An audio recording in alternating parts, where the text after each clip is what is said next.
yogis and yoginis. We're going to do some standing abs.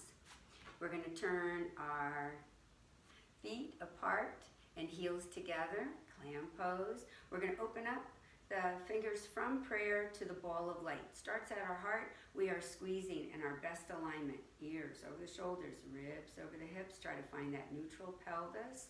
Sternum to the tailbone. Toes are up. Thighs are tight. Squeezing to the middle, the center of our bodies. So from here, we're going to inhale, reach out, keep the shoulders down, don't overstretch, always stay plugged in. Exhale, pull your abs in, plant the toes, and squeeze like crazy. That's level one. Inhale, reaching out, toes up, reach in front. Exhale, hug in. Imagine I have sticky notes on the front of your hips. We are going to twist a little bit. Second level. Coming back. Inhale, toes up, reach forward. Exhale, hug to the middle, squeeze away, twist, lift that heel of the side that you twist on. Come back, inhale, toes up, reach.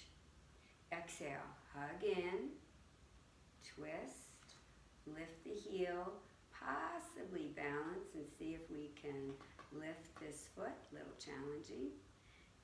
Reset to center, inhale, reach. Exhale, hug in, twist, lift the heel, don't lock out the standing leg. See if we can balance. We flex, maybe extend, maybe. Reset, inhale, exhale, bring it in, switch sides, lift, hang on, flex, you could stay, that's a level, or we extend, and you alternate. Inhale,